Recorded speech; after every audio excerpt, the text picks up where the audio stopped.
Here at the offices of Olson & Colby, we will never stop fighting for you. Have you been subject to an unfair treatment by a wholesaler or local fish store? Has this ever happened to you? You're ordering shrimp from one of those other guys, but when you go to the checkout, you find out your promo code has expired. So you get in the car, drive to the store, but you're tired from staying up late clicking on adult pop-up ads trying to meet local singles. So you stop to get coffee, but the coffee is too hot, and you burn your tongue, and you miss your off-ramp. So you try to make an illegal U-turn, but you don't have the clearance and crash into the parked car in front of you, which turns out to be your boss who fires you on the spot. Now, you don't have a disposable income to support your hobby, so now you scavenge discarded shrimp from dumpsters behind their local steakhouse to keep in old Tupperware containers you borrowed from your cousin Karen, who's been asking about them since last Memorial Day. Even if you haven't had this happen to you, you may be entitled to financial compensation in the form of 15% off your next order at joeshrimpshack.com using a promo code AquariumGuys at checkout. joeshrimpshack.com. Make the right choice. Welcome to the Aquarium Guys podcast with your hosts, Jim Colby and Rob Zolson.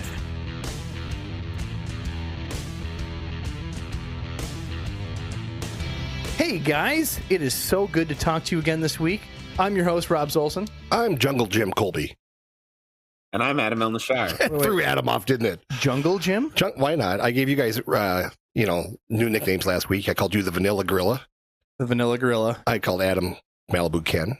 Malibu Ken. Yeah, so I thought I'd bring myself up. You're Jungle Jim. I'm Jungle Jim, yeah. Is that like a manscaping reference? Like you should be keeping up? I do it the old-fashioned way. I just light up a torch and just kind of singe the hair. That's why I smell burnt hair every time you come to the podcast. Exactly. Well, guys, we're going to dive in. But before we do, our subject of the day is marine chemicals and how to actually dose your tank. So for this expert, we have Kyle from Cobalt Aquatics, also representing Reeflowers. Kyle, it's a pleasure having you on the show, buddy. Thank you. I'm excited to be here. So you said, we talked to you a little bit before the podcast, and I've been talking with you back and forth for a while. So just to give you guys a little teaser into this, right? Reeflowers have sent me quite a bit of plant fertilizer, because again, I'm not a saltwater guru. I've had them, I've set them up in the past. I'm by no means an expert. But I am, however, very avid in plants. And Reeflowers plant ferts have been working great for me. I have actually results in about a week and a half on my red Ludwig, all different types of plants. It pushed away a lot of the other algae in the tank, which I didn't expect. Me not using ferts a ton, because I've always tried to go no CO2, no mess. Using just the easy to use ferts, you just assume that it's giving more food to the water and algae would go up with it. It didn't, and it's just beautiful results. And you guys will hear in the future weeks, we're going to actually do some sponsorships with Reeflowers. So certainly check them out, reeflowers.us. The link will be in the description. But Kyle, you were saying that I was asking you what your position is at the company, and you said you had a mysterious title. Ooh. Yeah, a little bit of a mysterious title. So a lot of people don't realize that at Cobalt, we're just a really tiny company. Counting the guys out in the warehouse, there's 14 of us total. So we all kind of wear a bunch of hats. I like to call my title the Swiss Army knife of Cobalt. I kind of do a little bit of everything. But I'm the resident marine biologist, and I do a lot of like R&D and product development.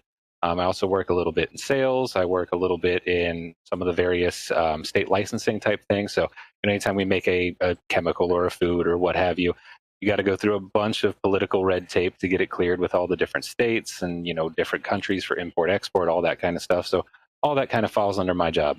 Well, we'll certainly have a bunch of different questions from our community for you, for sure. But again, we appreciate you having on your show and sharing the expertise with us, buddy, because I need some help. Absolutely. He needs more than just a little help. You need mental help.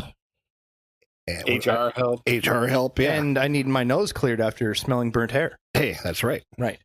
So let's get down to the questions. Each week we try to go through the podcast, and people send us questions. So if you have questions for us, you can join this podcast live. We do it Monday nights at 7 p.m. Go to aquariumguyspodcast.com. On the bottom of the website, you'll see a link for Discord. It's where we have our entire community on.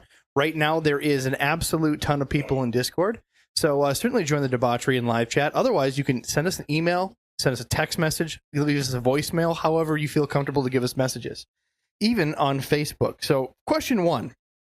Hey guys, I got a new question for you. My acrylic tank has a sheet of blue acrylic that was installed on the inside. I bought this tank used. Anyways, I'm wanting to know if I can change the color from blue to black background. I've heard a product called Plasti Dip, that's spelled Plasti Dip spray paint to use to paint some decorations.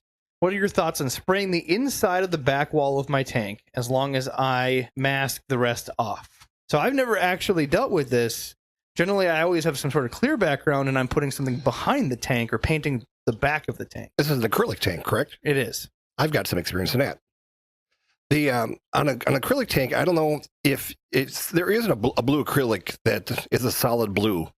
And if that's the case, you won't be able to get rid of the solid blue, but sometimes they'll put a blue film on it, which is just kind of like the same stuff that they use for blacking out your windows in your car to keep the sun out. And that is fairly inexpensive. We've put that in many acrylic tanks of my friend Ty Tullsrud. We've done that several times. And it's a blue thin plastic that we used to put on there, and then you have to smooth out the air bubbles. And once it's on there pretty permanent. So it's possible that might be on there now, but if it's an actual blue acrylic, you're going to be stuck with blue acrylic. But I would not paint anything on the inside of the acrylic because I think that would not be safe. Well, I mean, even if you can find a safe paint, the possibilities of it chipping and just leaving debris in your tank, even if it's harmless, is still just garbage in there and it'll chip. So I think that for the most part, you're probably stuck with it being blue unless you want to risk the inside paint that we don't recommend.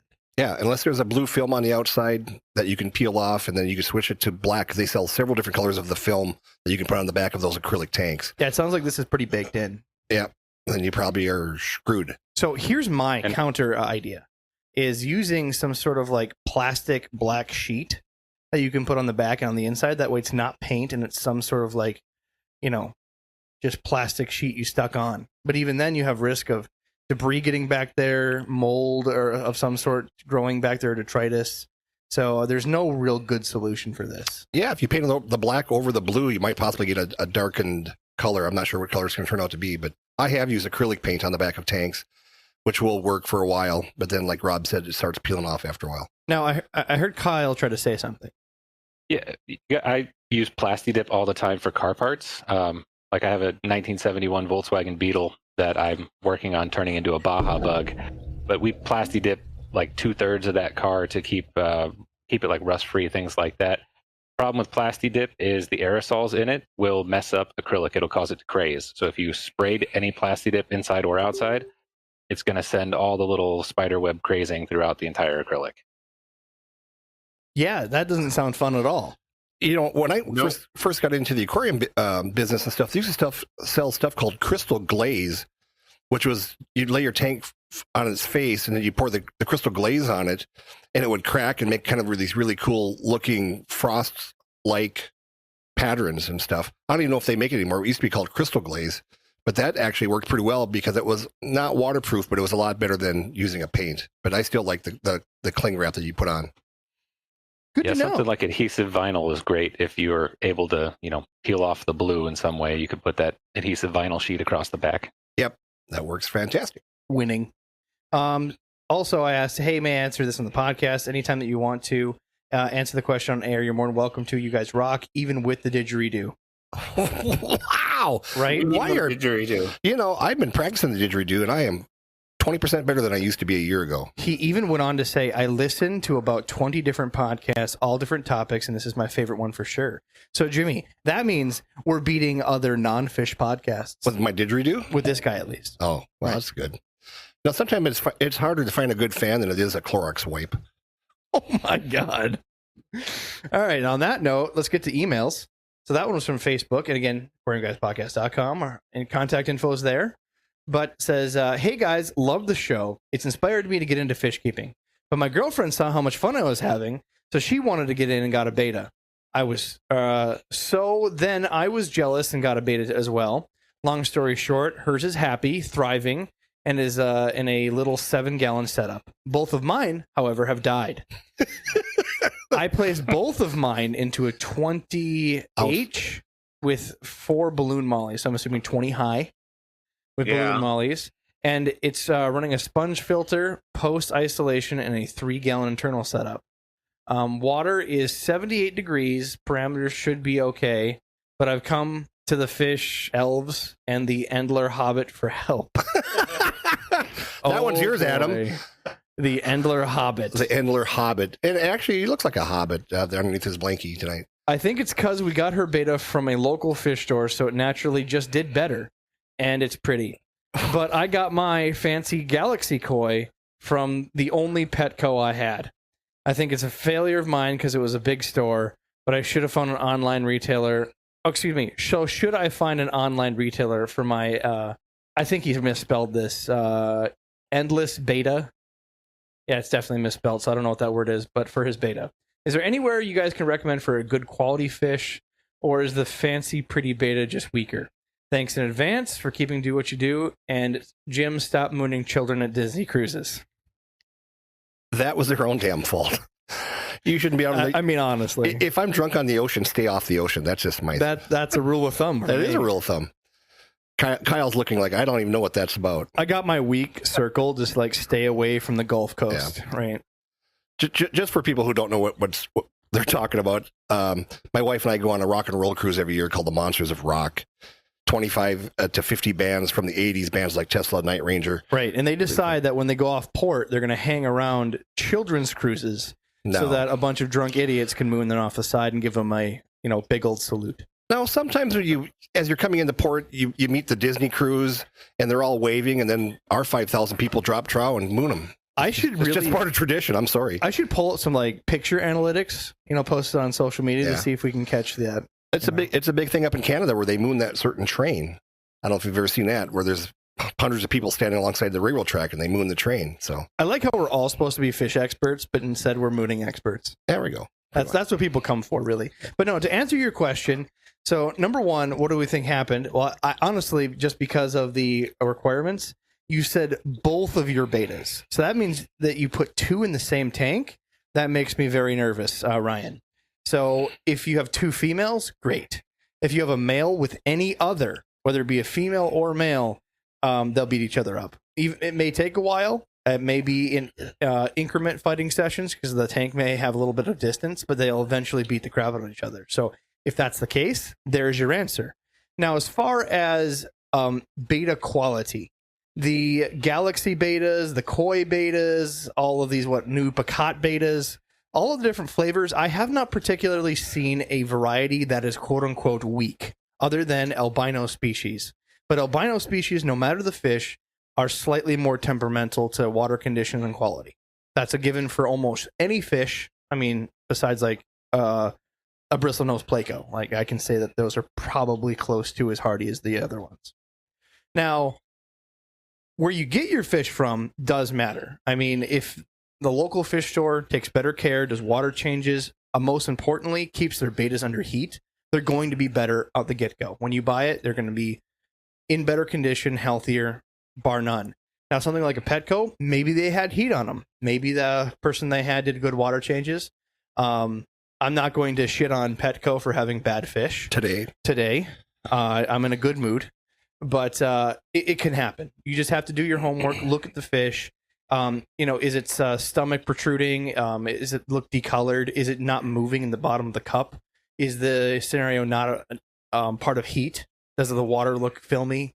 You just got to make a judgment call when you purchase your fish. There are good Petcos. There are bad Petcos. Very bad Petcos. So if you're looking for a place online, you can certainly look at a lot of different places. I bought from a mix of places.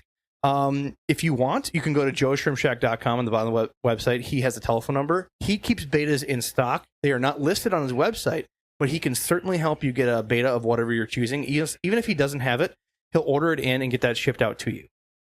Just tell him that we sent him. And I'm pretty sure you can even give him the promo code for 15% off that beta. Yeah. The other thing that he said is that his girlfriend is in a 7-gallon tank, and his is in a community tank.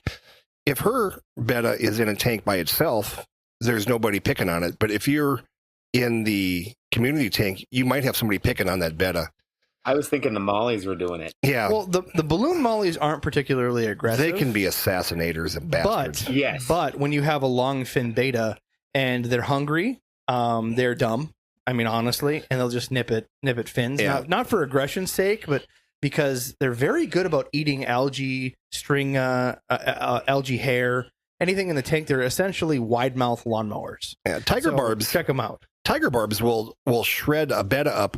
If you have a group of 5 or 6 tiger barbs, they'll shred up a betta in 15 minutes. And because in my store, I've had somebody throw a betta who didn't know what they're doing in the tank of barbs, and the barbs just shred them up. So, we don't know what he has in his tank, but I'm saying there's probably just a problem with whoever's in the community tank.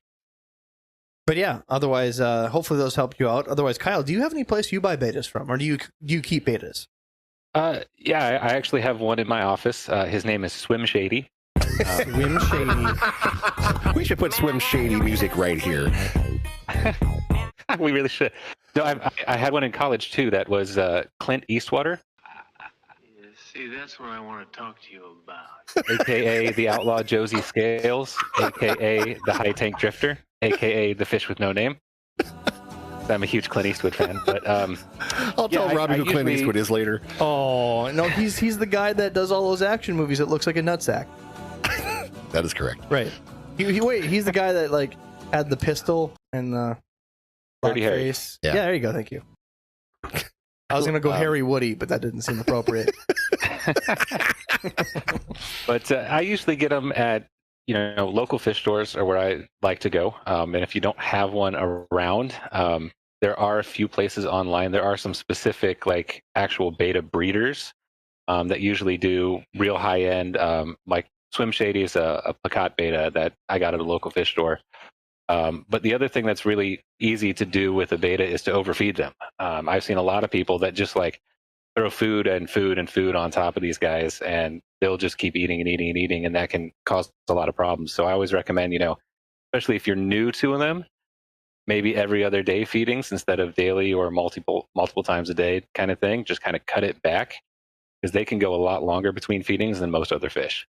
That and rotate their food, because they already have slow digestion issues, so rotating food does a lot for them.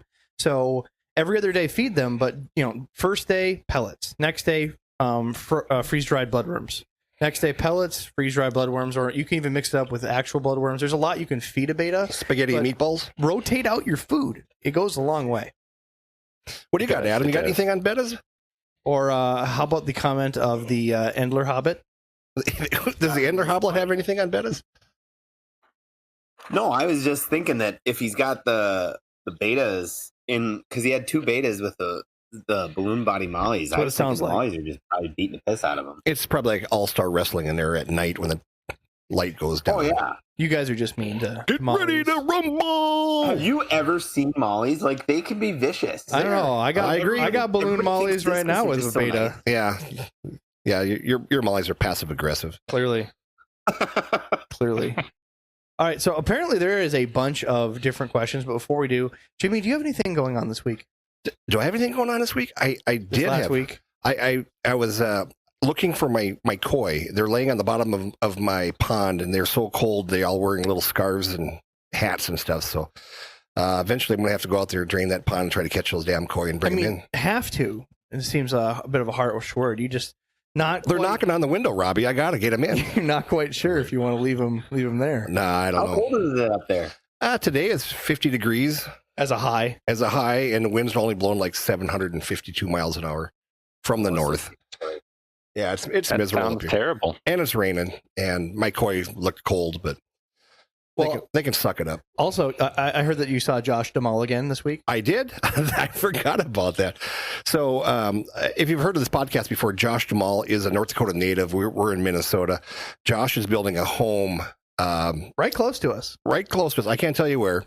And undisclosed location. Undisclosed location. But anyway, I've seen Josh maybe 6, 7, 8 times this summer. I've shook dice with him at the local convenience store. My full-time gig is I work for a bread company, and I deliver to all the stores and stuff. And so I run into Josh. And so the other day on Friday, my wife calls me and says, "Hey, let's go to Zorba's," which is our local pizza joint. It's pizza and Mexican. I don't know identity very well. It's great food. It's great food, so you could suck it, Robbie. That's where I met my wife, was at a Zorba's. Did you? Well, we'll talk about that later. And so anyway, in this day and age, of course, now we're all wearing face masks. And as we go get done with our meal, we were walking out, and we Josh Jamal and I lock eyes, as we do. With masks on. With mask on, and he goes, "Bread dude, how you doing?" I said, "Great." Bread dude. Yeah. And I go, "What's up?" He goes, Better than Muffin Man. "Yeah." I go, "What you up to?" He goes, "Still working on the damn house and stuff." And he goes, "Have a great day." I said, "Yep." And my wife stood there with her mouth open. She goes, "Thanks for the intro, asshole." I did not introduce my wife to Josh Jamal. Well, I mean, I didn't even think about it. I was just like, it is half your fault. I mean, she was sitting there just so excited to meet him, frothing at the loins, and then just forgot about it. yeah. So like, I didn't hear that for 15 minutes in the car. You could have told him, we were married or so. I said, and ruin your chance of scoring with Josh Jamal. I was just more upset that I'm a big fan of movie. I think it's 42 or 43. I can't remember the number, but it's basically a bunch of these super A-list celebrities that got together and got like the worst scripts of all time. Like they have Hugh Jackman with testicles on his neck. Like it's some of the best movie you've ever seen. Super R-rated for those that are listening. Are we going to talk about Beazle? Yes. There's apparently at the end of the show, there's this whole scene of the very last skit, so to speak, and it's Josh Duhamel with his animated cat Beazle. And it's a very inappropriate cat. Very disturbing. I have questions. Disturbing. And you did not ask him those questions, so we're going to have to wait until next Orbis trip. You have told me time and time again, next time you see Jamal, you ask him about Beazle the cat. Beazle the cat. And then I watch Beazle the cat on the YouTube, and I'm not too sure I want to ask him about Beazle the cat. It's pretty bad. Yes, it is. Hopefully he got paid well.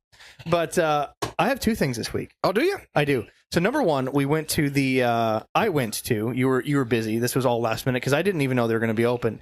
But the Fargo Exotic Pet Expo, I went up there, got to meet some fans. I was lucky enough to see one. So shout out to one of our users in Discord, Mad Cow.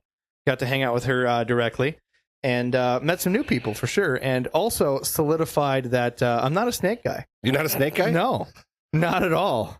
Would they show you a garter snake? No, I'm not scared of them. I'll hold them. I'm just like, I'm talking to them like, oh, so what do you feed these particular ones? And they're going through. I'm like, oh, this one's mice. That one's mice. Yeah, this one's mice too. Basically mice. And I'm like, so you keep colonies of mice, live mice that you breed? Oh, yeah, we have a whole breeding program at our house. I'm like, yeah, no, I've heard of live food cultures, but just keeping mice to have like 2 snakes, that's a bit much. I'm taking you to the zoo one of these days, and we'll talk about life. Apparently. Just not my cup of tea. That's why I'm an aquarium guy, not a snake guy. So, anyways, shout out to that. Had a great time. And we had a sponsor for our 50th celebration episode. And the gentleman was so kind as to make this custom 2.5 gallon wall mounted aquarium bracket. It's a fantastic bracket. You can find it on barnwoodhardware.com. And I got the prototype, right? I hung it up. And I got to put this out there. It's anything you put on the wall is a lot of weight, so know that you're screwing things into a stud. Well, I have a shrimp rack that I put it on, and it's essentially 2 2x4s pressed together, and I just put the screws right in between the little slot between the 2 boards. Well, now that I have all these shrimp racks started up, my shelf adjusted and spread apart those 2 boards, and so falls off my bracket. So the bracket's fine. Best bracket I've ever had. The dip who installed it, this guy, had a shattered 2.5 gallon aquarium with shrimp all over the floor, and I had to get new underwear. So make sure that if you're ever wall mounting an aquarium, put it into a stud. Don't put it in between a crevice. Or make sure that you don't put expensive shrimp in the tank when you put a wall. I mean, that too. But also, if you look on the website, barnwoodhardware.com, you'll see the picture of the 2.5 gallon wall mounted bracket. That's my tank. And you can see the slit between the 2 boards that it fell off of. So bracket's great. That's definitely a shout out to Barnwood Hardware, but don't do that. Just learn from me. Jimmy, How about you, got Adam? a lot to teach him. Yeah, teach me, Jimmy. Actually, he was here when I did it. He just giggled at me. I'm the one that built the rack for him, so that's what I was laughing at. Right. So, Adam, did you have any hilarious stories or do anything this week? No, I almost dodged a bite from a turtle, but that's normal. I mean, that's just a Tuesday. That sounds like you're at a bar and a turtle's just sitting there drinking. That's just Tuesday. No, I took my wife out and she got just hammered because she's a teacher and school is just such shit this year. But yeah, we're not going into that either. Shout out to all the teachers that have to deal with these incremental COVID laws, county per county. especially in Minnesota, we have this weird tier system that the more people get sick, the less people have to come to school. So it's weird. It's a win-win for the kids. I got her wine from the liquor store, and I brought 4 bottles, and I'm like, hang on, I need a couple more. And then the lady looks at me, and I'm like, my wife's a teacher, and she goes, that poor dear, and she gave me a discount and said we sell it by the case. Oh, that's going to be my new line when I go to the liquor store. I'm a teacher. Winning. Well, Kyle, hopefully you had a better week than us. I had a pretty uneventful week, actually. Just a lot of 9 to 5 going to work and coming home. Damn. See, that it seems so much better than breaking tanks and we're here to getting bit by turtles. Well, we did have a tank overflow at the office, though. Oh, boy. We had some valve get away from us and block an overflow, and everything from the sump ended up on the floor. That's better than on your computer. Hey, did you have the heater in the sump? No, he was in the tank. I was going to say, Cobalt won't cover that. Cobalt won't cover that. We've had that with Les. Yes. So since we started this chat, we have a plethora of questions for you. So I just want to get these questions out of the way, and then we can go to saltwater chemicals. Does that sound fair? Sure. Yeah. Excellent. Ask away. So to start the party, right, I have to scroll up here. There's a couple, meme questions. So give me one moment. Oh, the memes are hilarious. Are they? They're on point good today. Ones going in there. When did Cobalt first start selling blue Fruity Pebbles? Blue Fruity Pebbles. It was after the red ones came out. So, for the people that can understand, what the hell are Fruity Pebbles? We had Les on before talking about fish food, and Cobalt's flake food has a proprietary blue colored flake, and that is the probiotics inside the flakes. So, yeah, so the blue flake actually has a triple dose of vitamins, minerals, and immunostimulants. All the flakes have probiotics. The blue flakes just have a triple dose. Oh, okay. And it's basically like hiding vitamins in with all the tasty stuff, because the blue flakes don't have, if it's a brine shrimp flavor or whatever, it doesn't have the brine shrimp in the blue flake. It's just got the vitamin blend in there to kind of hide it in and amongst everything else, so that some of the more finicky and picky fish, I feed with my tank here. I've got a green mandarin that'll actually come up and eat flake food, and he likes to pick the blue flakes out, which is kind of crazy. So I just got restocked up on flake, and there's a lot of great options. But mysin shrimp, am I saying that correctly? Mysis shrimp. That's very hard to find. I've tried to find it before, and you guys have a special flake. I don't know if it's on clearance right now, but I got another pound of it, and it's been going really good for feedings for sure. We do. We have a mysis, and we have a mysis spirulina if you have some fish that are a little more on the veggie side of things. Well, I am looking at a giant bala shark, and he's looking quite thick right now, so he could go on a diet and have some spirulina. Nice. All right, so next question.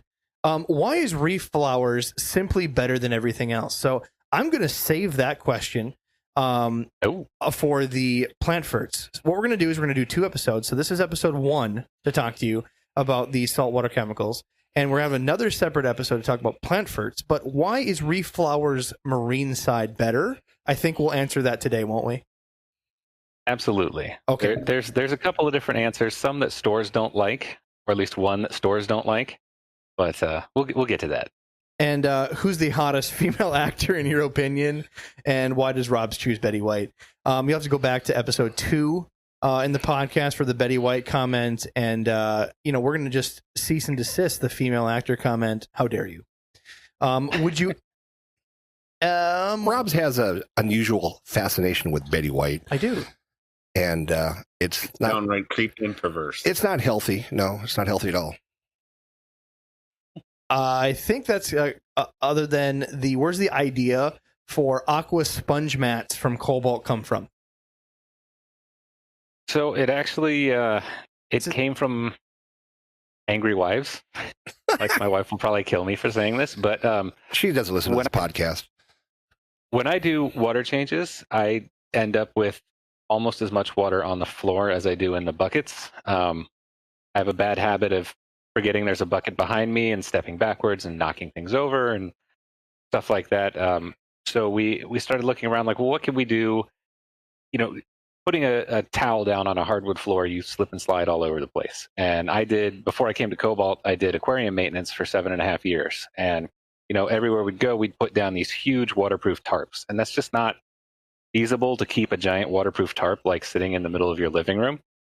So we kind of looked around and we were trying to figure out what can we do, and came across dense weave microfiber and how do we turn that into something that we can use in aquariums. So we put a non-slip rubber backing on the back so that water doesn't seep through, it doesn't slide around on you, and the dense weave microfiber absorbs a ton of water. Our estimates that we put on there is we say a gallon of water per 5 square feet, but in all honesty, it does a lot more than that. So I see on the tag here, holds 3 gallons of water up to. Yes. That's incredible. Yeah, our big guy holds 3 gallons of water, and we sized them to fit your standard aquarium footprint. So there's a 3-foot long one, a 4-foot, a 5-foot, that sort of thing.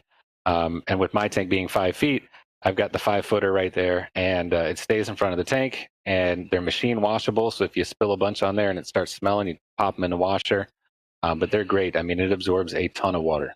See, Jimmy, I think that you need to do some R&D testing for Cobalt and let them know how it works with puppy pads in the future. I should. We've got 3 dogs, and they go outside, and there could be no water anywhere. They all come in, and they're tracking mud and water. Would that work for somebody who has pets that track in? I'm just saying. Absolutely. Hey, so we could sell it to other people, because we've talked about this before. I can't remember the percentage, but most people that have aquariums have dogs, have cats, have hamsters, gerbils, rats, birds, and stuff. So, I mean, what a great cross-selling over period thing that I came up with there. Not intended for your dog's urine. All right. Can we throw that in the dryer after you wash it? We recommend just hanging it out to dry. If you throw it in the dryer, if you forget and turn it on with a heat cycle, it'll actually start to make the rubber on the back really tacky, and then it sticks to your floor and it can leave marks and stuff like that. So you don't want to heat the rubber up too much. What's the cost of those? What do you guys retail those for? I believe retail, I think the small one starts around $35, $40 retail. Hot and then damn, it goes Jimmy. up to the XXL, I think retails right about $100. We just got one of our users that messaged us saying, just bought me an Aquamat, nice items, spilt a bunch of water Saturday cleaning my filters. Well, $35 is not a bad price. I'll tell you, we went to the Minnesota State Fair. They're selling 1 foot by 2 foot, something real similar to that for dogs and stuff. And we paid $40 for that, for a 1 foot by 2 foot.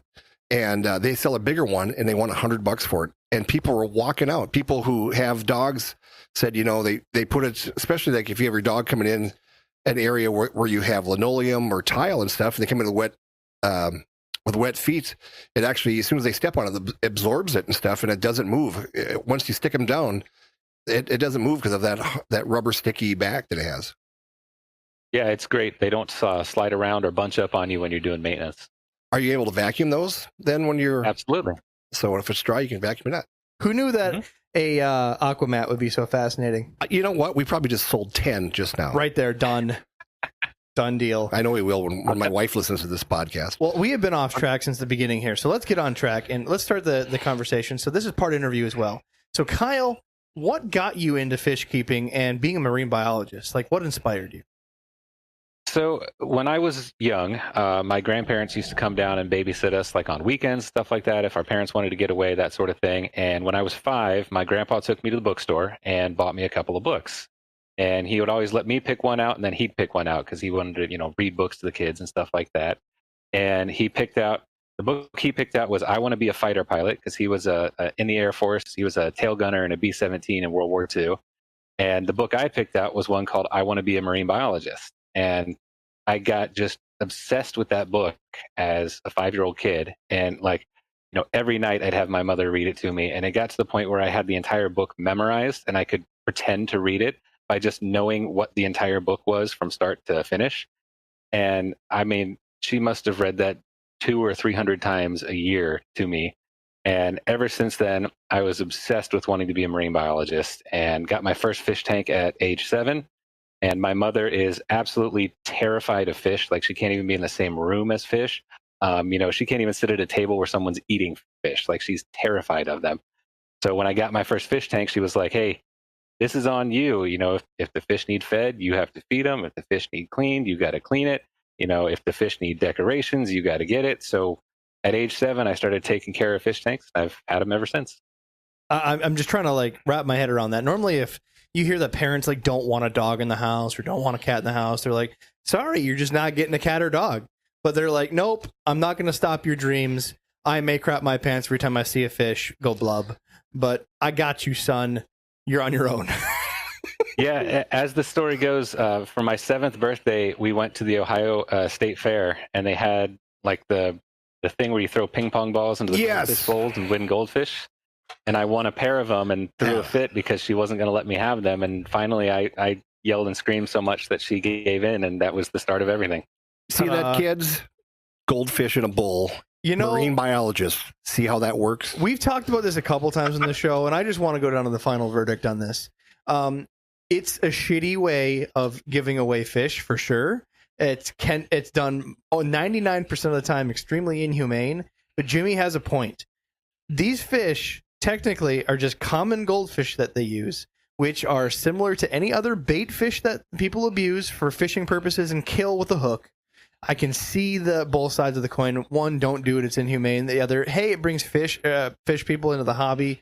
We would not have Kyle without this, clearly. So it started something, and we've been hearing this more and more as we do the podcast.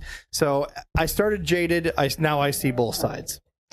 I actually had those for 9 years. Yeah, so stick it in your hat and smoke it, Robs. Hey, quick question for you, Kyle. Your mom afraid of fish. Is there a story behind that? My mom's best friend was deathly afraid of birds, and here's the story. There, she got a bat stuck in her hair, not a bird, but a bat, and so she was deathly afraid of birds, just even flying in the sky. No, there's, to the best of my knowledge, no story. And if there is, she's never actually spoken of it. So maybe there's something so traumatic she just can't even speak about it. But she's just like, she doesn't get in the ocean. Like if you go to the beach, she like is terrified. If she like, if you go to the lake and you want to jump in and go swimming or something, like she won't go close to a shore because she's afraid that the fish hang out by the shore and they'll come get her and all this stuff. I mean, absolutely terrified. So, like, even afraid of the fish, of eating a fish, you'd think she'd be like, "Eat that fish," you know.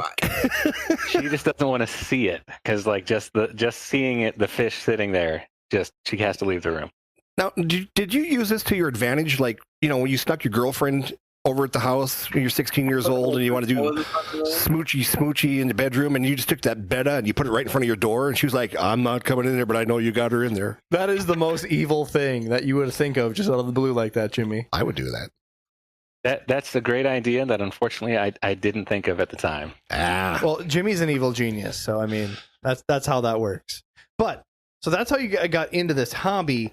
How did the career go? Like, what is it? We get continual questions from for marine biologists. Now we have one in front of us. So when you go for it, you go through studies, and then do you go through some sort of internship, or do you just find a company that needs your expertise? All of the above. So when I started with my undergrad, I went in for aquatic veterinary medicine. And I was convinced I was going to be an aquavet.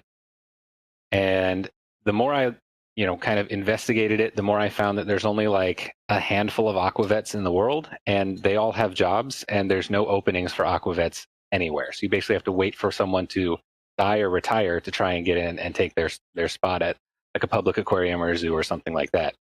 So I, as an undergrad, I majored in biology with a concentration in what we call evo-devo, which is evolutionary developmental biology, and in particular genetics.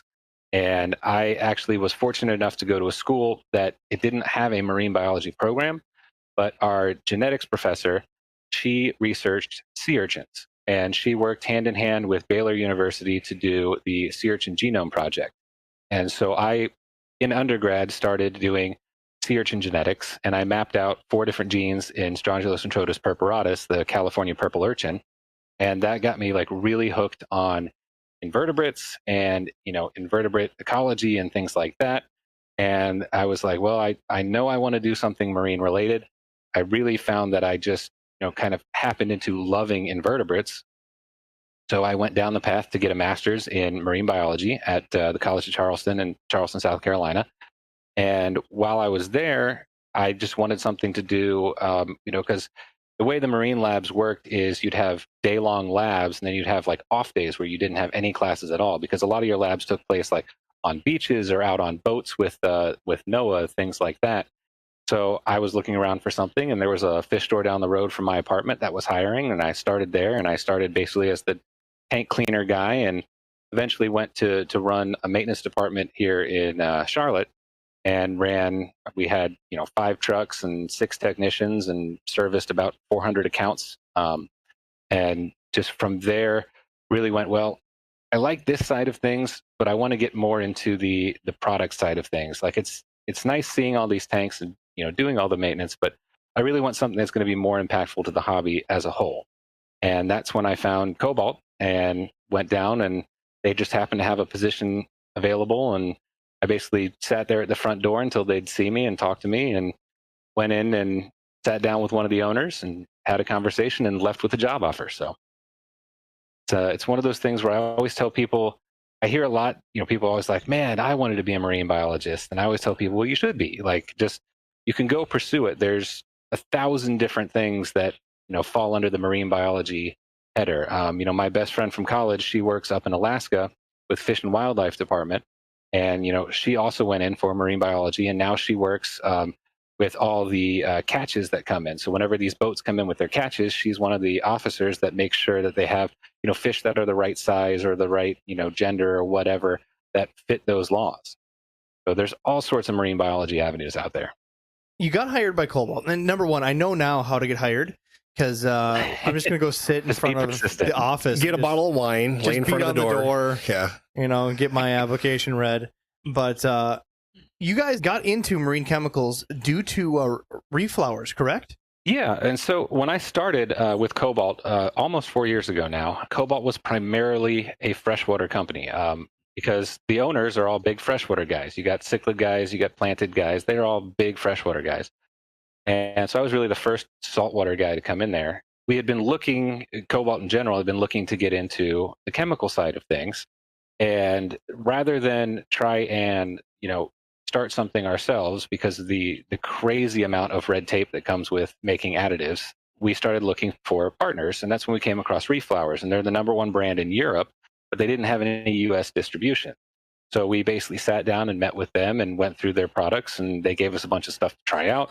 We started using it in the tanks around the office, and really just fell in love with the products for a couple of different reasons, but really fell in love with the products, partnered up with them, brought them over, and now we partnered with Reeflowers to be the official US distribution for them.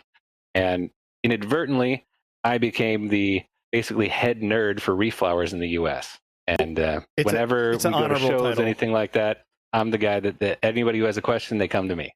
The beard of knowledge. There you go. The beard of knowledge. I like it. The beard of knowledge. Well, what I want to do is I want to take this from both the advanced perspective, but definitely focus a lot on the beginner perspective, because number one, I'm not an expert in marine tanks whatsoever. I've set up handfuls of saltwater tanks in the past, and it's been something really basic. I haven't gone into reef tanks.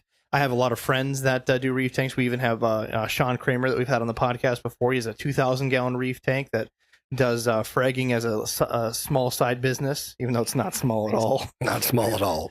Not small at all. But what I'd like to do is just get through a few beginner questions to start out with. So, number one, just walk through the process of setting up any basic saltwater aquarium, just to go through how the cycle differentiates in any way. Yeah, so I think a lot of people kind of get scared by saltwater, and they really shouldn't. If you can set up a freshwater tank, you can set up a saltwater tank. The big difference is in saltwater, there's a few more pieces of equipment and a few more parameters to pay attention to. But basic, setup, care, maintenance is very similar. With a saltwater tank, I always recommend people go as big as their budget will allow.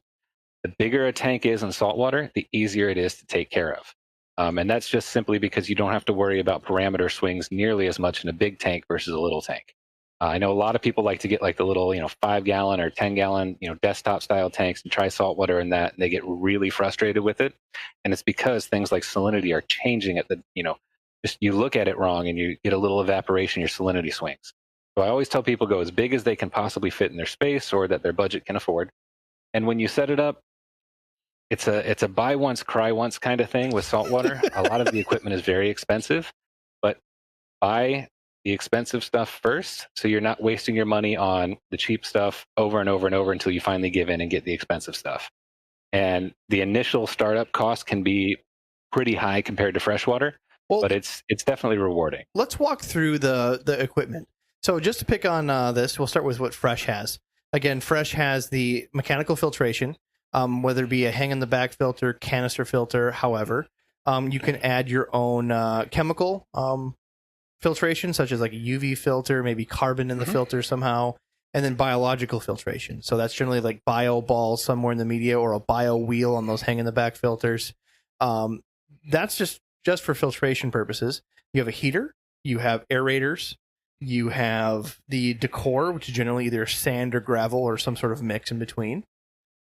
Am I missing a lot besides light?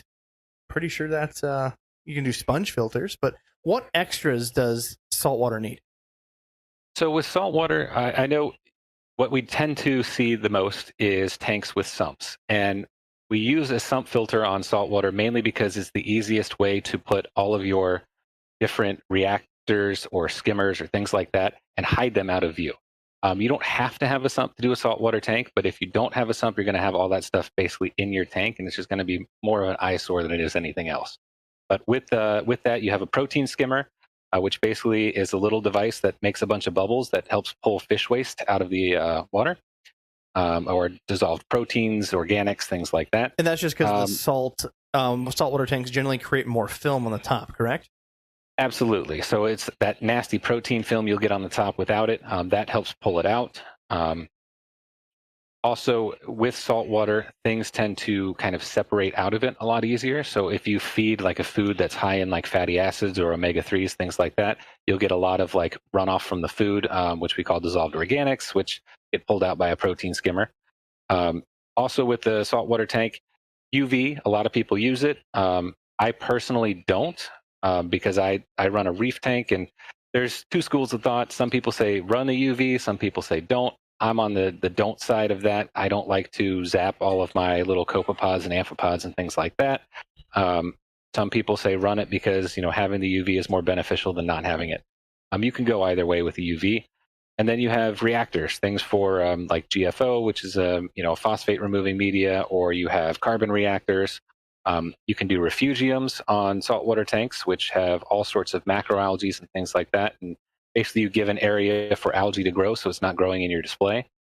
And then, of course, you have... Let's pause there, just so we can get to some of these reactors, because, again, for beginners, there's a lot of times that they're hearing this, so that they don't understand what they are or do.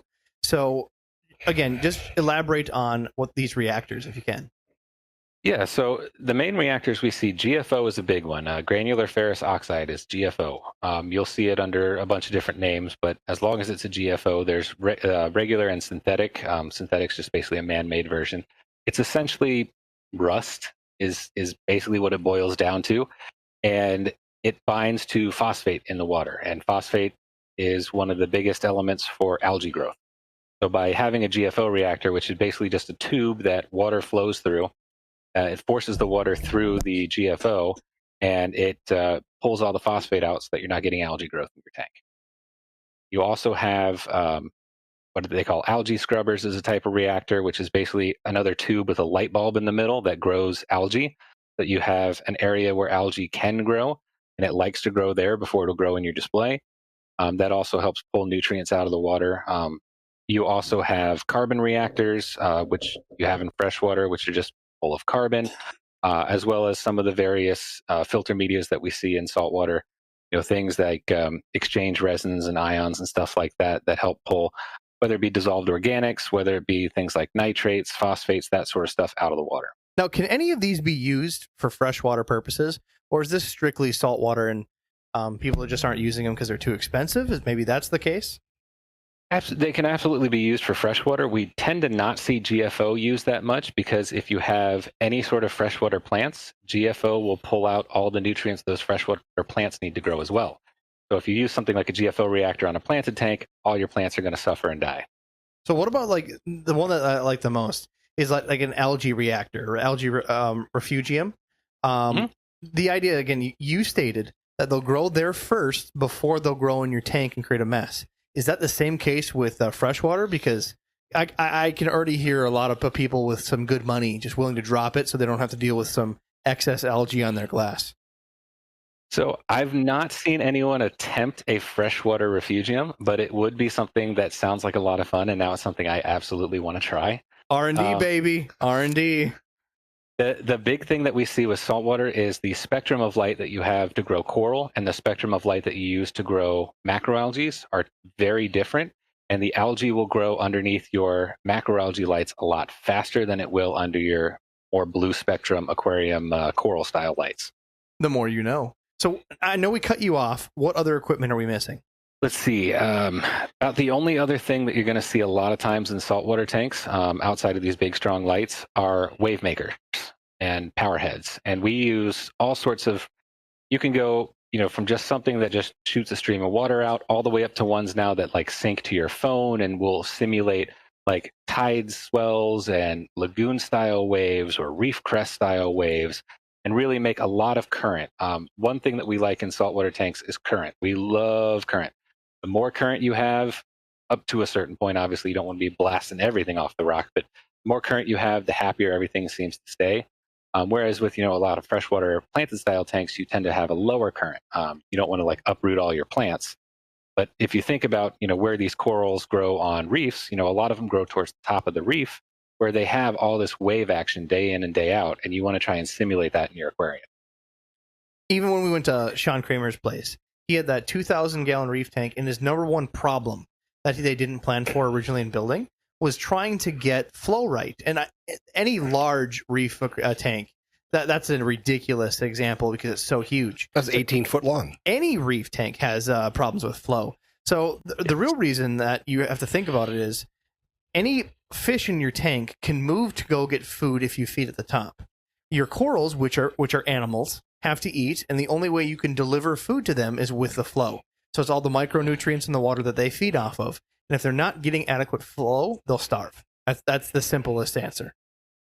Yep. And also with flow, you don't want anything to settle on those corals too, because the corals can't, like, if something falls on top of them, like sand or algae settles on top of them, something like that, they can't just get up, shake it off, and move over to another spot. They're at the mercy of the flow to get stuff like, sand grains and stuff blown off of them before it becomes a problem. The best thing that I have, and I didn't know this on my pump, I have a 9 tank. It's all 10 gallons in one rack. So it's 3 levels of 3 tanks. And I have it all plumbed together with PVC piping. And I decided to get this specialty pump because I was looking for the gallons per hour in something I could control. So I could turn up the flow or turn down the flow depending on what I needed. And I didn't realize there's a special button because this is an all Chinese pump that I got.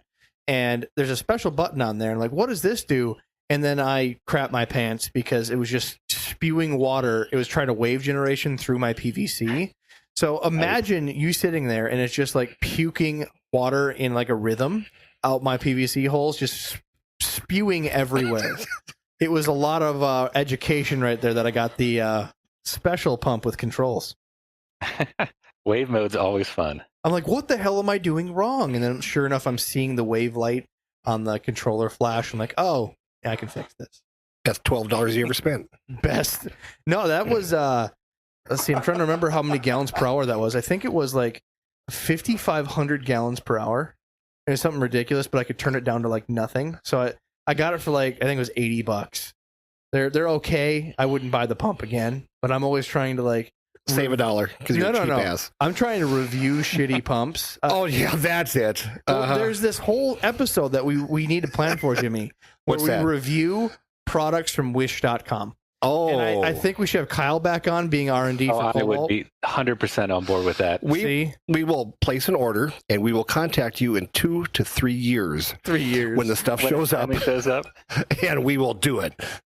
I have quite the list that I've been planning, but I think that would be a fantastic episode. But you don't have the $12 to pay for it, because it's only 300 items for $12. No. Like, I've purchased stuff over the years. I already have a list built. And stitches, too. I'm just waiting for the other half to come that I ordered 3 years ago.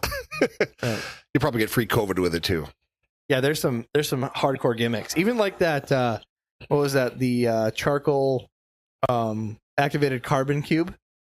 Never change your water again. There's some gimmick. My wife bought charcoal to put in the dog's water dish, and the dog thinks it's just something to play with, and she paid like $12 for these 3 pieces of, looks to be like large pieces of charcoal she throws in a water dish to help purify it. And I know she wants to just save time and energy, but I think it's okay just to change a water dish once in a while. Right. So to get back, I've got a charcoal grill. I can grab a couple of briquettes and sell them to you for half that. Oh, right. really? And then your dog can chew them up. Do they smell like steak? They can if you want. Yeah. That's an extra $10 though. All right. So to get back on topic, when you're setting up this tank, is there any special steps? I guess what I'm trying to get at is when I say marine chemical, it makes like I'm sounding like I'm bleaching a tank. But when I'm setting this up, what do I have to put in? Is it just salt, or is there anything else just to do a standard marine tank? Water. Yeah, water's important, but it's not just any kind of salt. It's a specific marine salt, and there are all different kinds of salts. I mean, if you just Google like marine salt, you'll see probably 40, 50 different brands, and each one mixes up at different parameters. And you want a salt that's going to mix up to the parameters that you're trying to hit for the livestock you plan on keeping. If you're just going to do what we call a Fowler tank, fish only with live rock, your base salts that don't have elevated calcium, elevated magnesium, that sort of thing are going to be perfectly fine for you. But if you're going to do different kinds of coral, you want some of your trace elements to be elevated. Things like magnesium, alkalinity, calcium, strontium, potassium. There's a lot of different elements, and most salt mixes have between 72 and 78 trace elements. And you want to make sure that you're getting the right amount of trace elements for the livestock that you're going to put in there. So I see on Reeflowers website that there's 3 main salts that you guys offer. There's the sea salt, the coral salt, and reef salt. What are the differences between the 3? Because I'm assuming those are the 3 that you guys offer as the array. Yeah, those are kind of the 3 tiers, and the 3 that we find are most universally used by most hobbyists. The sea salt is going to be your basic for your Fowler tanks, your fish only with live rock. It has your standard array of 76 trace elements, and it doesn't have anything elevated. It's just kind of as close to just plain old ocean water as you can get. Because when you're just keeping fish, or you're keeping fish and a couple of shrimp or something like that, you don't have to worry about some of these elevated macros and micro trace elements. Then we have the coral salt, which is the one I use on my tank, which is designed with elevated calcium, elevated magnesium, elevated potassium, and a slightly lower alkalinity for tanks that are a mixed reef style tank, which is primarily what most people run. But it's also designed for people that do any sort of dosing, whether it be something like a calcium reactor or a Kalkwasser, which is the really old school way of dosing calcium, or someone that adds like additives like all the different Reeflowers products that we have. And then you have the reef salt, which has really elevated levels of all the trace elements. And that's for people who don't want to dose. Like if you're just like, hey, I'm adamant, I don't want to dose anything, I just want to get everything from my water changes, the reef salt's the one for you. Or if you have something like a frag tank where you have a whole bunch of little frag corals that you're trying to get to grow out and really establish themselves quickly, or you have like a really heavily SPS style tank with your small polyp stony corals that need elevated levels of a lot of these minerals, that's going to be the right salt for you. But most people do a mixed reef. I've seen usually 90-ish% of reef tanks we see are mixed in some capacity. So the coral salt's going to be that perfect salt for them. So again, that's to get everything started with setting up a tank to have the micronutrients and all the other supplements for your style of tank getting going.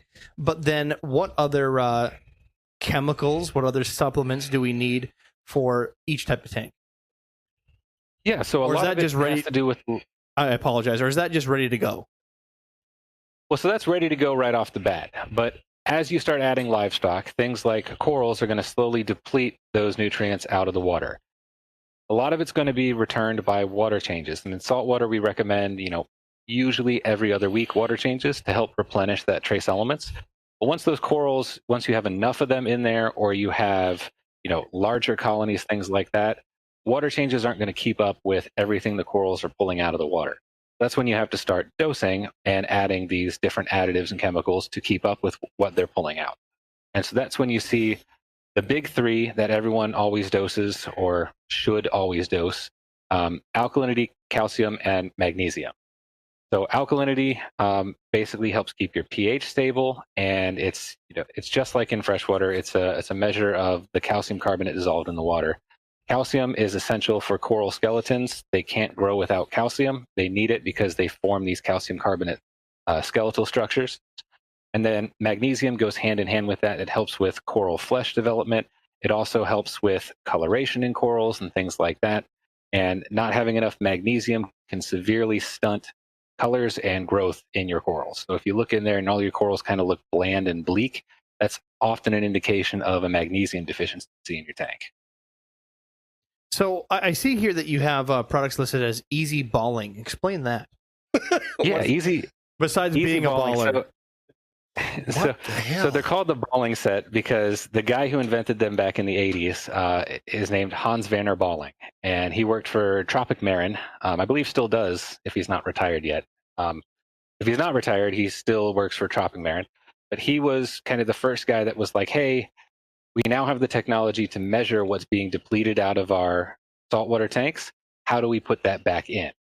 And he came up with what he called the balling method, which is a way to add mineral salts to a tank to replenish alkalinity levels, calcium, and magnesium. And that became known as the balling method.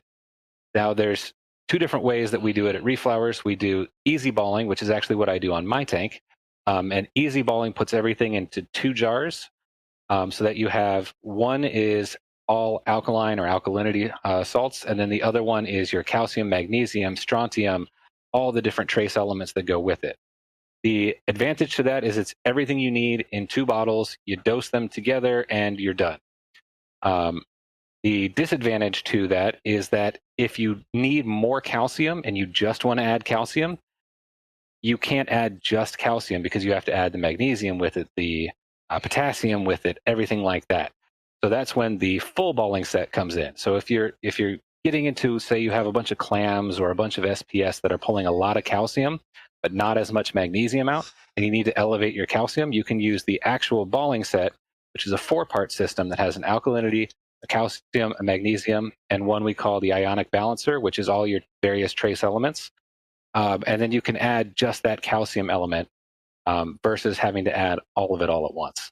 So I've heard rumors on these products in the past, especially with like plant ferts, that getting these separate individual bottles allows a better concentration and a better overall product, because sometimes mixing these chemicals together over time allows faster oxygenization in the bottle. Oxygenation? I got to quit drinking before the podcast. It is National Beer Day. Is there any advantage like that just for them sitting in the bottle reacting together?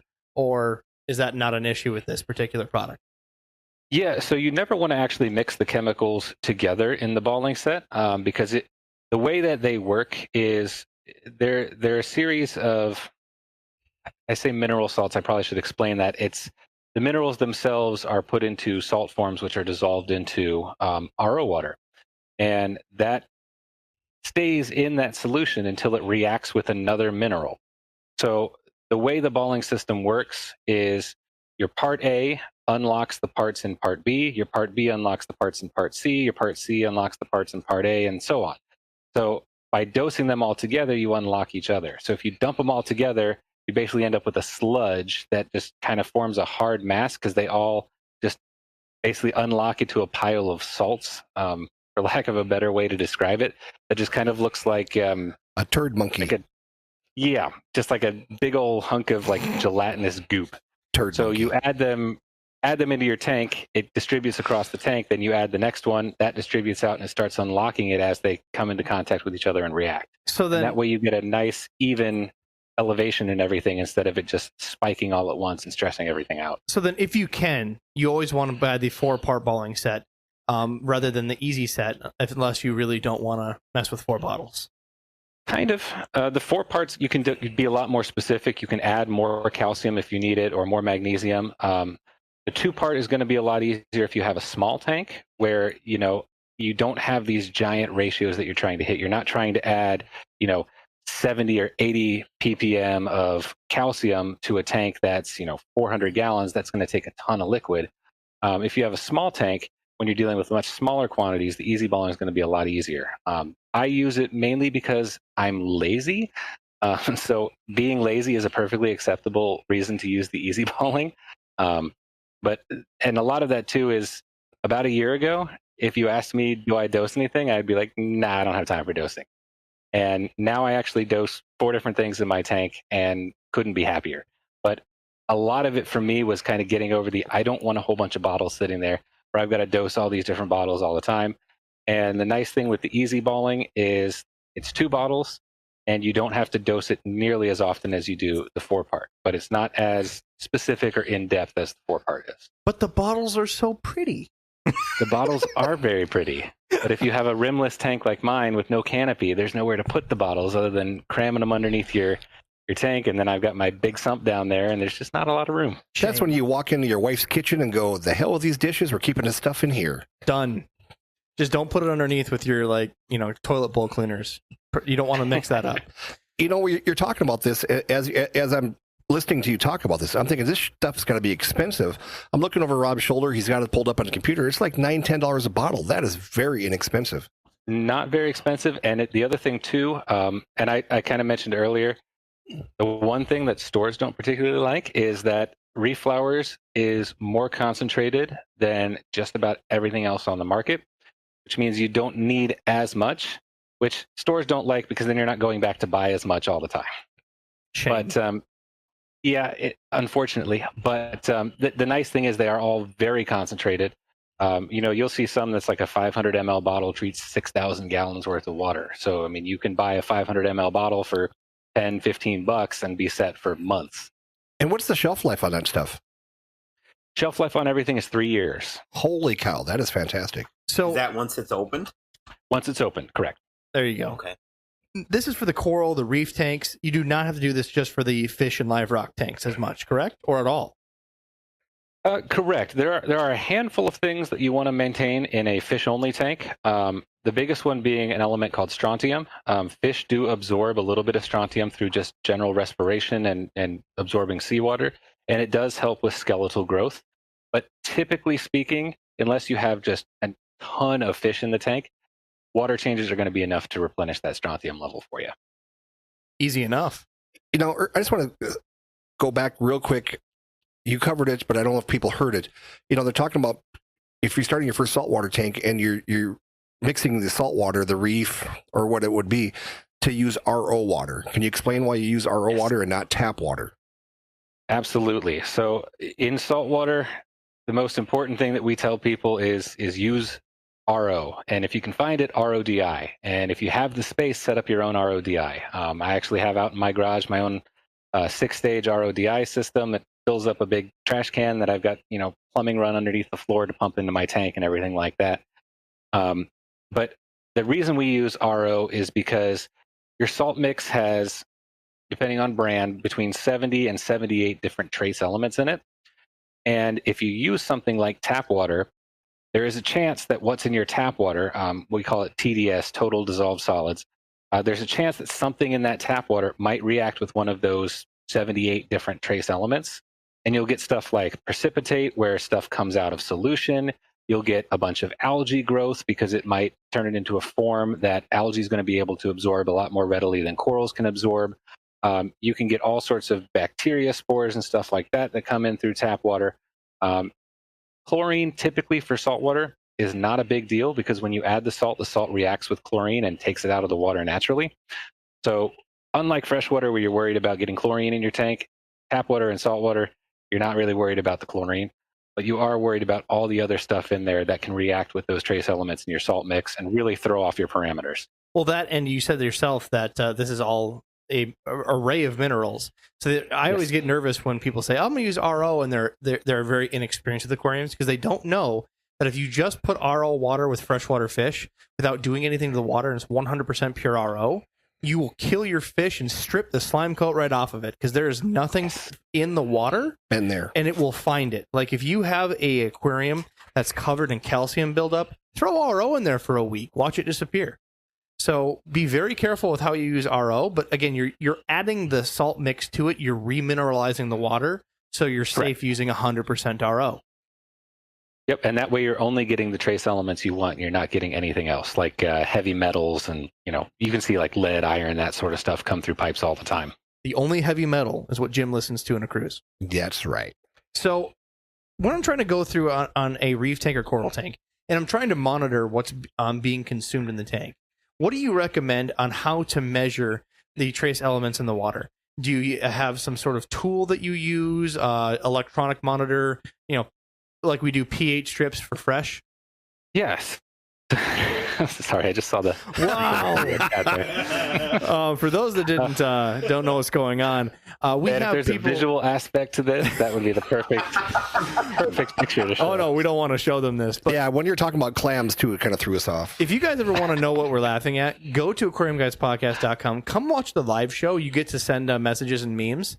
They just put Kyle's poor face in a was that Men in Black photo? Yeah, that Balchinian thing. The Balchinian dude. So my apologies, Kyle. They're feeling quite warm to you today. It looks amazing. I like that. You know what? We can get you an 8x10 for your office. We'll send it to you. We'll get another copy fantastic. for less. You can send it out as Christmas cards. We'll do the whole office. But anyways, back to the question. Wow, we fell right off the track again. What do you use to measure trace elements, or to keep up with how coral's eating away at it? So test kits are going to be your best friend in saltwater. We use liquid test kits, methods called titrations, where you basically, in most of your test kits, you add different chemicals to a little sample of water, and then you add other chemicals till they change color. And based on how much the other chemical you add, it tells you different levels. I'm actually colorblind, so I have a really hard time with titrations like that. So I actually use digital meters. Now, the digital ones are a little bit more expensive, and they take a bunch of different reagents that you have to put in there. Then you hit a bunch of buttons, and it gives you readouts. But to me, the digital ones are way better, because I just can't see the color changes sometimes. Like this, a blue to purple color change, I'll never notice that. Now I might think I have way too much magnesium in my tank than what I actually have, or something like that. So I use all digital on mine. The big ones that you're going to measure alkalinity. You're going to measure phosphate, you're going to measure calcium, you're going to measure magnesium, and you're going to measure salinity. And those are the big ones. The other thing that we like to recommend testing is potassium. The unfortunate part is there's no electronic meter for potassium that's below about $12,000. Ouch. Yeah, so unless you're like working in a lab, you don't really have access to an electronic version. And the reagents that are required to test for potassium in saltwater are very heavily regulated by the FDA, and you can't find potassium test kits in the U.S. very easily. You have to get them imported over from Germany. Why is that? Is potassium FDA used regulation? FDA regulation? Is it made to use like blue meth on Breaking Bad? It's used for some kind of drug. I don't know which kind. Oh, it is. I was just joking. It is. So it's very heavily regulated. So the import of it is very, very heavily controlled. So when you do find those test kits, they're not cheap. Gotcha. And like I said, you usually have to get them imported over. Saltwater in Germany makes my favorite one, and getting that import is often difficult. So before we go, that explains why Sean sends everything to Germany. Right, that explains it right there. So, and also, you don't use anything to make meth like that. I don't know. I watched Says our jihad friend. I'm watching Breaking Bad again. I just want to see if there was any like potassium testers in there. Anyways, I can tell you. You could tell me after the show. After the show, Adam. But you're saying you're colorblind. So quick tangent, right? I have to talk about this, right? I have a friend. We're sitting there. We're playing cards in the basement, right? And we're playing Uno, and he was just not playing cards, drawing continually. Had a hand that was an accordion, And we're sitting there like, come on, what's going on? We're on our last card. And he just drops his hand. I'm colorblind. So, best way to find out your friend's colorblind. And now it's just constant jokes ever since then. So, I feel you would make fun of them I feel your pain, Kyle. on a nationally syndicated podcast. I'm just saying, people make fun of Helen Keller. I can make fun of colorblind people. God. Jimmy's going to punch me. Oh, we're going to be right back at HR tomorrow morning. Do you guys have an HR department, Kyle? We don't, but I'm There sure you we go. can find someone that can take offense to it. Yeah, oh yeah, there's a lot of snowflakes out there. Check the box. So I have a question about this Apex dosing system. And this is just one of many different dosing systems I've seen. So the idea is that instead of you being a avid aquarist, getting those test kits and adding what you need to manually, you get this cool, extremely retardedly expensive system. And it just tries to measure it on its own and doses automatically. Do you have much experience with those? Yeah, so dosing systems, you still have to measure yourself, and then you program the dosing system to add the chemical based on how much you see your corals taking over the course of a day. So you have to take several measurements, and you see, like, day 1, my magnesium is, let's say, 1400 ppm, and then by day 5, it drops down to 1340 ppm. And then you have to figure out how much of whatever chemical you want to add. You put it in your little reservoir, and the dosing system automatically doses it. And what it does is it doses it every single day. That way it keeps it much more consistent than relying on you to remember, on Mondays I dose this, on Tuesdays I dose that. You just basically automate that system. Now they do also have, I think they call it the Triton. Correct me if I'm wrong on that. Yes, that is But correct. that is something that measures your water chemistry using a very advanced photospectrometer to basically read various reagents mixed with your water to tell you magnesium levels, calcium levels, that sort of thing. Those are great and, typically speaking, very accurate. You just go through a ton of reagents with them. There's a couple different companies that make something similar to that. One uses a little disc that spins around and gets read.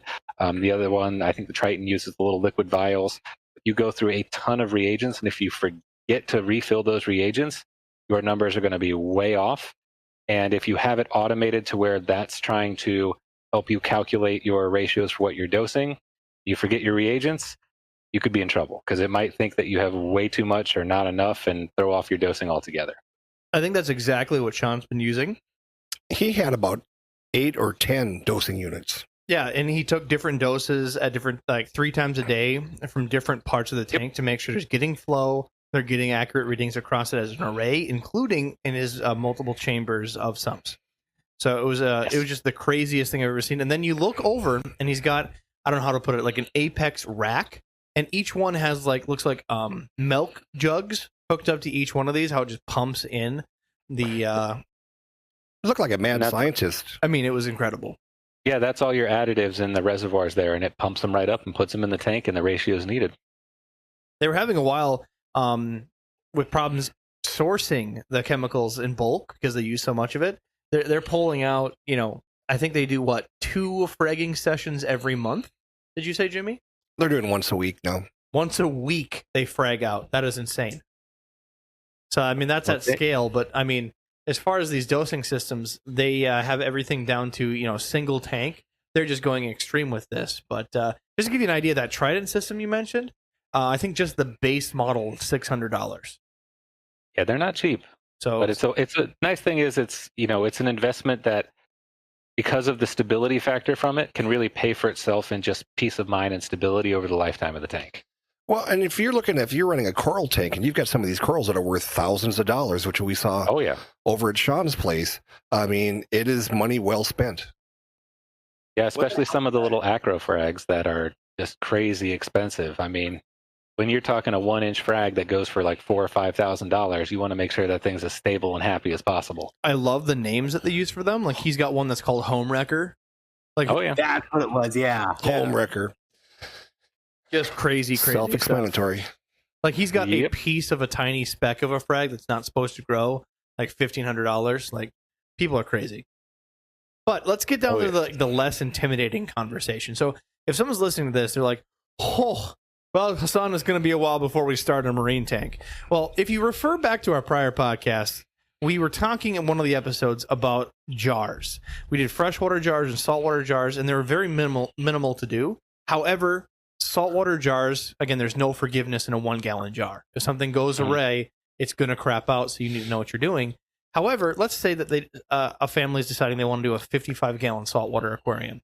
The biggest question is there any differences in the cycle? Is there biological bacteria in the bottle? Can I use that freshwater stuff to get the cycle running? How long does that cycle process normally take to get just a basic fish only set with live rock going? So the nice thing about saltwater is instead of like bio balls or ceramic media, anything like that, we use what's called live rock, which is basically rock that's extremely porous that houses tons of bacteria cultures on them. Now, live rock is rock that comes out of like cycled vats and stuff like that, where you buy it, it's already gone through its cycle, it already has those bacteria populations. You can also buy dry rock or base rock and do it yourself. If you're starting with base rock, it's just like a freshwater tank, 3 to 4 weeks typically for that cycle. If you start with live rock, that cycle is significantly sped up. I've seen, it's not typical, but I mean, I've seen saltwater tanks with really good live rock set up that are cycled within a week. Typically with live rock, you're looking at about a 2-week cycle, sometimes a little less, sometimes a little more. And there are bacteria supplements that you can add. You don't want to use the freshwater stuff. There's specific saltwater bacteria.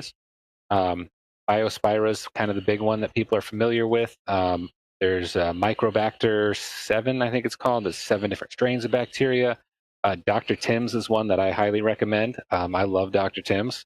He has one called the One and Only. That's fantastic for setting up a tank. But once you add those, you're looking at about a 2-week cycle, give or take. If I'm a new person listening to this, what should be the steps? I first get my tank set up with the live rock, add the water, add the salt, and then add the bacteria. When do I put, and again, people normally start with like a small damselfish. Is that still correct? When would I put the first damselfish in? Because that's always the hardiest. That's the old school way of doing it. As much as technology has advanced now and supplements and testing has advanced, you really don't have to start with a damsel anymore. We do have a wide variety of fish that we consider starter fish because they're less sensitive to big swings in pH or salinity. Things like clownfish are a great starter fish that a lot of people know from Finding Nemo and all that. They love seeing the clownfish, but they're a great starter fish. Chromis are another one. There's all different kinds of chromis. And then some of the gobies are really good starter fish too, because again, they're less sensitive to changes in parameters. And usually with saltwater tanks, the thing that everyone has to really learn to control right off the bat is your salinity. As water evaporates out of the tank, you got to make sure you're putting fresh water back in. And it sounds counterintuitive, but when the water evaporates, it leaves the salt behind, so your tank gets saltier.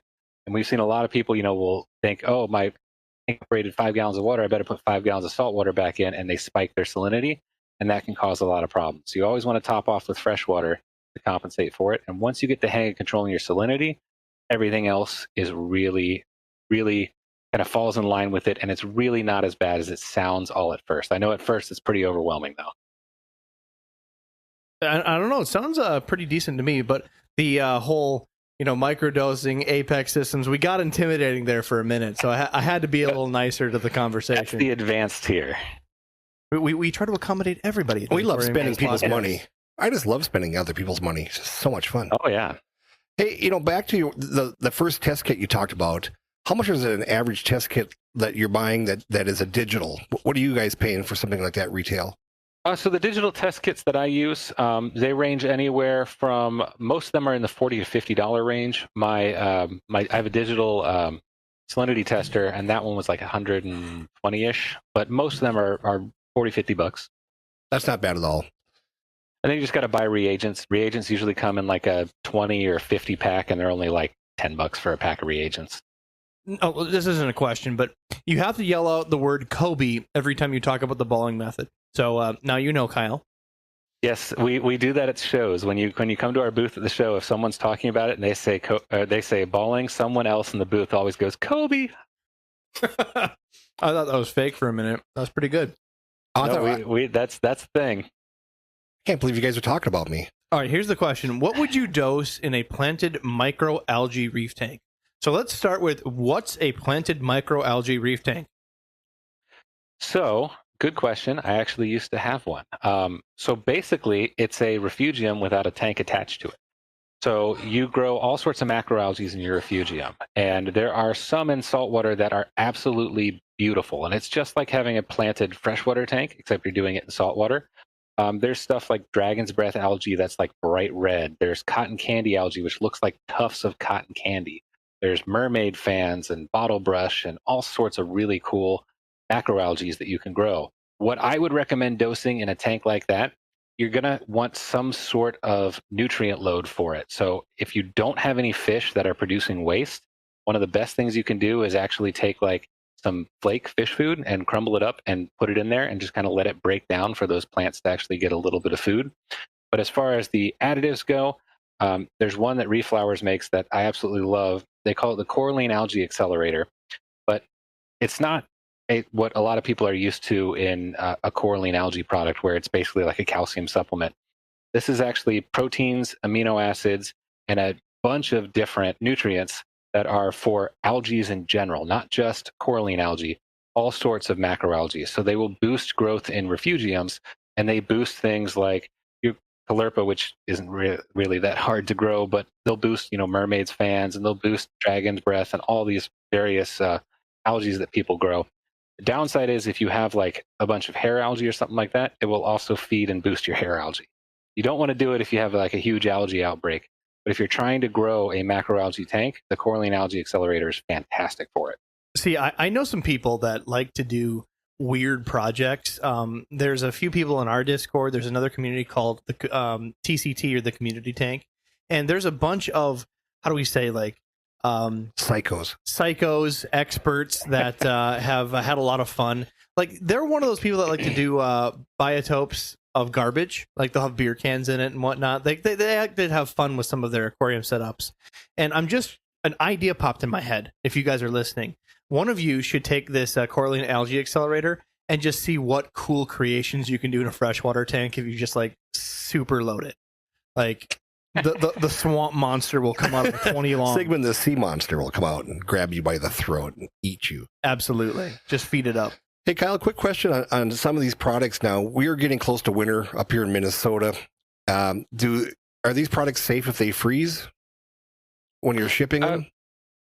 We don't recommend freezing them, more so for the integrity of the bottles. They are full just about to the very top, and when they freeze and expand, it'll crack the bottle and you'll end up with a mess. Because of the way most of these are made, a lot of these nutrients are bound up in what we call mineral salts. So freezing them doesn't denature them. Now, there are the ones that have proteins and amino acids, freezing can denature those and cause those to be less effective. But, things like the calcium supplement, the magnesium supplement, those are okay if they end up freezing in shipment. I would just worry about the actual bottle cracking, and then when it thaws out, it's all over your floor or something. And that's why you have one of those mats down to clean all that. That's exactly why you buy that with a Cobalt Aqua Sponge mat. But yeah, I mean, some of the products, the freshwater products that we get up here in the Northland with the live bacteria and stuff, if it gets frozen, it's shot. It's no good. So I know this is the time of year that I actually start buying some of that stuff and keeping at my house extra bottles of stuff. So I don't, even like on a drive when we come back home from, say, Fargo, North Dakota, if you'd happen to throw the stuff in the trunk, it's going to be frozen by the time you get home an hour and 10 minutes later. So a lot of these items are shipped across the United States. And as we go into winter here, that concern is always a real one with all of us up here in the Northland. Yeah, the nice thing is there's nothing that has a live bacteria strain that we offer here in the U.S., mainly, again, because there are some things coming, but they're tied up in the bureaucratic red tape right now. But the chemicals that we have right now, all the additives, most can withstand freezing, again, unless they have those proteins or amino acids in there. Perfect. So to go down the other questions on the list, you talked about the Algae Accelerator. What are the other two special formulas used for that I see in Reeflowers? Great question. So let's see what's under the special formulas it would tab be here. B color and F color. which E-color? Oh, I don't know those where are... C color or E color went, but they're in there somewhere. So those I actually have quite a story with. So B color and F color are both coral color enhancers. And B color is a bromine-based coral color enhancer, and F color is an iron-based coral color enhancer. And a lot of people are probably sitting there going like, why would you want to add iron to your tank? Iron feeds algae. Because you want to be juicing, bro. The nice part about the iron is the way it's in there. It's a bioavailable form of iron that can be immediately taken in by anything that uses or that has greens, yellows, reds. They'll pull that iron right out, and it really helps to bring out all of the color and the fluorescence in it. Actually, the B color and F color were the very first things from Reeflowers that I started dosing in my personal tank, and I started with those because it's a once a week dosing and that's it. And I was like, all right, this is the easiest one. I'm the laziest one. Let me get the one that I only have to do once a week because I'm way too lazy to do anything else. So I got those, started dosing them, and it was about 6 weeks or so into dosing it. And me, seeing my tank every day and being colorblind, I wasn't really seeing anything. And my wife, who could really care less about the tank, I mean, she'll feed the fish if I ask her, but that's about all she cares about the tank. But she walked by the tank and she was like, hey, did you get a new coral? And I was like, no, I didn't get a new coral. And she's like, well, everything just looks prettier. And I knew then that, hey, it's working because she doesn't care about the tank and she noticed that everything was looking better. And, it's one of those things that I've been dosing for about a year now, and I absolutely love it. It's really nice because I can go to some of these local fish stores and things like that and buy some of their browned out acros, put them in the tank, and under the dosing that I'm doing, within a month, they'll be colored up and looking beautiful. Do you even juice, bro? So on here, we have a gentleman that decided to post a picture and state, this is how I dose iron. So if you look at the picture, it looks like he has a reptile lid on the top of his aquarium. And the grate is rusting. Lid. Yes, the grate is rusting on top. So I think that's how he's... That's how he doses iron? That's how he doses iron. Not recommended. So the crazy thing is that will absolutely dose iron. It will also dose a lot of other contaminants and impurities that you don't necessarily want. But it will work for iron. Who knew? So going back to the last thing you said, if you go in and you buy kind of like a coral or something that doesn't have good color, are they telling you this or are you seeing this? I'm serious. I mean, are you able to distinguish different tones? So yeah, so there are 3 different kinds of color blindness, and I have the one that starts with a T, tryptophan or something like that. I don't remember the name of it, but I see things in various shades of like blues and purples. Okay. So I can see like blues, purples, reds, but things like yellows, greens, all that kind of stuff, all lost to me. So honestly, the way I can tell if a coral is like browned out or not looking the way it should is I can go in to a store and I'll look in their frag tank and be like, hey, an acro that's 4 inches long should really be like $70, $80, and it's over here in the $10 section. Something's up with it.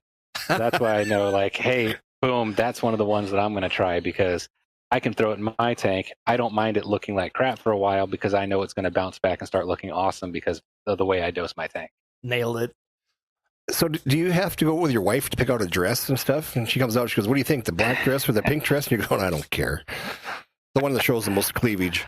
Well, I just think it's interesting that your color blindness does just the green and yellows and not the reds. Normally, like, the people I know can't see Christmas at all. Like, green and red's gone. Can't see Christmas. Like, I got a tank, my beautiful Planet 125. I got Way to slip that in there. I like that. Yeah, way to go. HR? Anyways, so I got my 125 Planet. It's just beautiful greens. I got, fire shrimp, rummy nose tetras, and he can't see shit in it. It just all looks just one thing. I want to sell him some of my washed out discus to him. I tell you that much. It's the guy to have. Well, we can use the Reeflowers our American trace and get those discus looking a lot less washed out. You know what? I am going to try that. I am excited to start using some of these products after being educated a little bit more on. I am impressed about the prices. They are not that bad. And I think everybody should give this a try and report back to us, and we can have it talk about it in our second episode. And by the time this releases, there may even be a promo code at the front of the episode. So No. There may be a promo code and a contest. oh man, A contest? Or you can win yourself some Reeflowers. You don't even have to buy it that way. hot damn. I'm just going to steal mine from the top of this aquarium that Rob's got right here. Hey now, you can't take my juggies. I'm not touching your jugs, dude. So is there anything that The cool thing about Oh, go ahead. About Go ahead. jugs? The cool thing about jugs. The cool thing about the Reeflowers jugs is all the pictures that you see on all their jars are taken in their own personal aquariums. The 4 guys who started the company, those are one of the guys was a photographer by trade, and when they started the company, he went around and photographed all their tanks. So everything you see on those labels has been grown using Reeflowers. Hot. There's no stealing content on online or buying stock photos from places. It's their own tanks. That's And brave. if you look really closely, one of the planted supplements is actually a leafy sea dragon. Oh man, now I'm gonna have to like really go at it. Oh, we got like 6 bottles up here, But you 7. look closely to figure out which one. I'm going to bring shot glasses next time. We're just going to do shots of this stuff and see what happens. We'll get this done yet. Don't consume any Reeflowers products direct to human. No After promises that it makes you look any better. Right.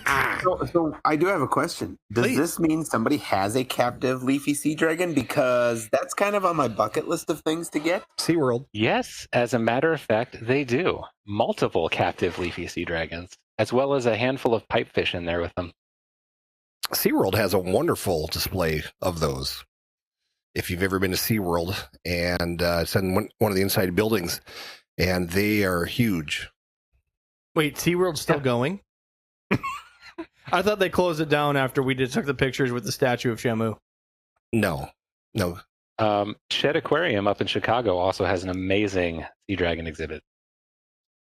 So there you I didn't know that these were. I knew these were in captive aquariums, but I didn't know private people had them. Absolutely, and there's actually a breeder in the U.S. They're working on breeding leafy sea dragons as well as a few other various species, but they raise the young on one of the foods that I helped make. So I'm very excited with that. That's a hard flex right there, Have ladies and gentlemen. they had any success then with the breeding of them? I don't know if I can say one way or the other. Kyle, is there anything gratuitous that we've forgotten along this trip we've taken? The only other thing that I would say when you're getting into dosing is to start with dosing once a week. You don't want to dose too much. Some of the chemicals won't hurt if you overdose them. Some will. You don't want to dose too much. So I always recommend people start small. Dose once a week, and then once you've got that data, see how that impacts your tank, increase that dosage a little bit more and a little bit more until you find the right levels that work for your tank. And the instructions on all the bottles are really just guidelines for an average tank. Every tank uses the different minerals and things like that in different ratios. So if you have a bunch of SPS, you might be pulling out more calcium or strontium. If you have a bunch of softies, or if you have a tank like mine, which has a bunch of non-photosynthetics, you're going to be using things like iodine and potassium a lot more than you are things like calcium. Like I've got a bunch of gorgonians in my tank, and they just absolutely love iodine. Like it does wonders for them. So I'm dosing iodine a lot more frequently than most people will. Same with things like potassium. You want to hit that 400 ppm to 420 ppm potassium range. And in a tank with a lot of soft corals or a lot of non-photosynthetics, having that higher potassium is going to be fantastic, but it might not be what you want in a tank with a whole bunch of stonies. So a lot of it is, just measure it, take it slow. The other nice thing that I always tell people is if you're afraid of dosing, like I was for a very good portion of my aquarium life, find a friend or someone that you know that doses and ask them for guidance, because it can be very overwhelming when you're like, all right, I need how many milliliters per gallon and all this stuff. It can really get overwhelming, and really, like I said, take it slow. Find a friend who may dose. I'm always available via our cobaltaquatics.com. You can always drop me a message on there and ask me, and I'm happy to reply to anyone who needs help. One of the things I do with Cobalt is I travel all across the country to various fish stores, and we do talks on fish nutrition and all sorts of different chemicals and additives and what food's right and all this stuff. And I always tell people, hey, if you ever have any questions, if any of your customers ever have any questions, whatever, I'm always around. So you can contact us through the Cobalt website. We're always happy to help anyone get started. Even if it's just a weird question you have about the aquarium hobby, we're happy to help. I mean, that's how I handle a lot of things in life. I don't know about it, find a friend who does. That's why I'm reaching out to Lance Armstrong to see how I'm supposed to be able to do steroids. So, One nut Lance. One nut Lance. And you wonder why Sheryl Crow left him. Now you know. It's all over. Well, Kyle, I can't thank you enough for coming on the show and letting us know. But I have an action item for you, sir. You need to post like some sort of like halfway guide. Like if you see, that etchy glass algae, you add more phosphate for plants. Is there a guide that you can build to give instructions on how to change up your dosing schedule based upon what's in the tank or what you see? Like dosing for dummies. Yeah. That's a great idea. I like that a lot. Actually, it'd be awesome to set up a little like part of on the webpage that kind of has a, hey, I see this. Here's what I'm probably experiencing and how to fix it. And then Kyle, you and I can do a video together, and we can pretend to be like Arnold Schwarzenegger telling people how to juice. Be like, this is how you pump, and have some fun with it, right? Put a brand behind it. Get marketing on board. Nobody's gonna believe that you're Arnold Schwarzenegger. Not even me, really drunk. Wait, you missed it. What was that accent again? You got to put it in your tank. Dose it now. Dose it now. Dose it now. I'm going to pump you up. You up. It can't get better than that, ladies and gentlemen. Well, thanks again, Kyle. I appreciate it. You're welcome. Certainly Thanks for having me. Listening to the podcast, we record these ahead of time, so it'll be at the front of the podcast if there's any information on the contest and promo codes. There'll be some advertisement we'll be doing with Reeflowers. Certainly give them a try. Reeflowers.us. Otherwise, you can also go to Cobalt's website and get those super squishy absorbent pads. That's the new meme now. Well, thanks again, Kyle. And they're the Cobalt WAP is the wet ass pads. And with that, we'll leave. I love it so much. Well, guys, I'll see you next week. Again, go to the bottom of the website, aquariumguyspodcast.com. If you like what you hear, you can certainly go on there, give us a few bucks, go to the merch store, buy a t-shirt or hat. It all helps keeps the lights on. And above all else, share this with a friend and join us live. Until next week, guys.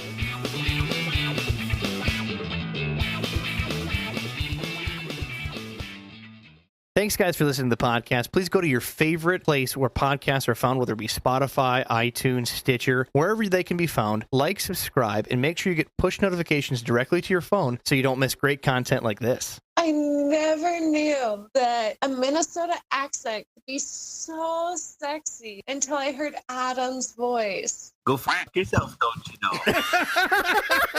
That's my boy. Don't you know?